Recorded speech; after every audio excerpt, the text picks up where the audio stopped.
72,000 anghel ang nagtaas ng kanilang mga espada nang ipako si Jesus sa krus.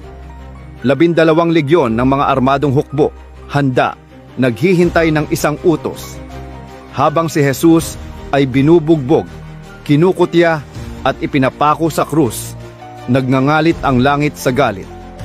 Ang mga hukbo ng langit ay nasa bingit ng matuwid na paghuhukom. Sumigaw si Miguel, "Hayaan mo akong wasakin silang lahat." Umiyak si Gabriel, "Hindi sila karapat-dapat patawarin. Hayaan mong lamunin sila ng banal na apoy." Ngunit nanatiling tahimik ang trono. Sa isang salita lang ni Jesus, maaaring matapos ang lahat. Magigiba ang mundo, babagsak ang Jerusalem, mabubura ang sangkatauhan. Ngunit sa halip, tumingala si Jesus sa langit at sumigaw, Diyos ko, bakit mo ako pinabayaan?" Nayanig ang langit, nanginig ang paghuhukom. Pagkatapos ay sinabi niya, "Ama, patawarin mo sila sapagkat hindi nila alam ang kanilang ginagawa." At unti-unting ibinaba ang 72,000 espada. Umiyak ang mga anghel dahil ang pag-ibig ang siyang pinili. Pinili niya ang krus sa halip na paghihiganti. Ano ang mangyayari kapag nagharap ang hukbo ng langit at ang nahulog na legyon sa huling labanan? Ang Biblia ay nagsasalita tungkol sa isang digmaan na wala pang katulad sa kasaysayan ng mundo. Sa pahayag 9, binanggit ang 4 na nahulog na anghel na ginapos sa ilalim ng ilog Euphrates.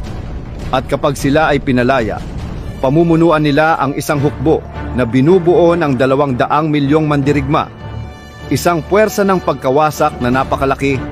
Ang kanilang misyon ay lipulin ang ikatlong bahagi ng sangkatauhan. Magdadala sila ng apoy, usok at asupre. Yayanig sila sa buong mundo. Totoo ang nahulog na legyon at ang langit ay hindi mananatiling tahimik, sapagkat ang mga hukbo ng Panginoon ay nagtitipon na, mga hukbong may liwanag at damit ng katuwiran, pinangungunahan ng hari ng mga hari. Sa pahayag 11, sinasabing siya ay babalik sakay ng puting kabayo at ang mga hukbo ng langit ay sasama sa kanya. Ang huling labanan ay hindi katang-isip. Ito ay nasusulat na. At kapag tumunog ang trumpeta, muling mabubuwal ang mga nahulog. At si Jesus ay maghahari magpakailanman. Naniniwala ka ba na ang tagumpay ng langit ay nasusulat na? 5 salitang hindi mo dapat sabihin sa iyong tahanan. Ang huli ay mapanganib sa espiritu. Malakas ang kapangyarihan ng mga salita. Sinasabi sa Kawikaan 18, 21, ang dila ay may kapangyarihang maghatid ng buhay o kamatayan. Ngunit may ilang salita na hindi mo sinasadyang nagbubukas ng mga pintuan sa espiritual na panganib.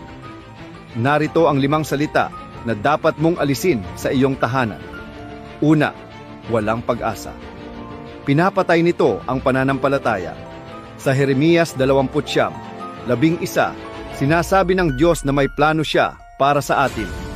Isang hinaharap at pag-asa.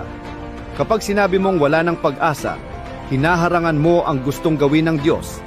Ikalawa, puot o galit na galit ako. Lason ito sa iyong espiritu at tahanan. Sinasabi sa unang Juan, 4:20 minuto, na kung namumuhi tayo sa kapwa, hindi natin tunay na mahal ang Diyos. Ikatlo, kahiya-hiya. Kapag binabanggit mo ito, inaanyayahan mo ang espiritu ng kahihiyan at pagtanggi. Hindi ka tinatawag ng Diyos na kahiya-hiya, tinawag kanyang tinubos. Ika-4, tanga o bobo. Ang mga salita ay may kapangyarihang bumuo o sumira ng pagkatao. Bakit may 4 na anghel na nakakadena sa ilog Euphrates? Ayon sa aklat ng pahayag, may 4 na makapangyarihang nilalang na nakakadena roon sa loob ng libu-libong taon. Iisa lang ang dahilan kung bakit sila ikinulong, dahil sa laki ng kapangyarihan nila. Kung palalayain sila bago ang takdang panahon, hindi kakayanin ng sangkatauhan ang kanilang puwersa. Ang Diyos mismo ang nagkadena sa kanila. Hindi dahil sa kahinaan, kundi dahil hindi pa dumarating ang oras ng kanilang paghatol. Sabi sa pahayag siyam, sila ay inihanda para sa isang tiyak na oras, araw, buwan at taon. Nakasulat na ang kanilang misyon at kapag dumating ang tamang panahon, sila ay palalayain upang isakatuparan ang hatol ng Diyos sa mundo. Ngunit hindi sila darating ng mag-isa. Sasama sila sa isang hukbong binubuo ng 200 milyong mga kabayong supernatural. Ang ilog Euphrates ay hindi lamang isang ilog. Ito ay isang propetikong bilangguan. At ang 4 na anghel na iyon ang siyang mga susi na magbubukas sa pinakamadilim na kabanata ng katapusan.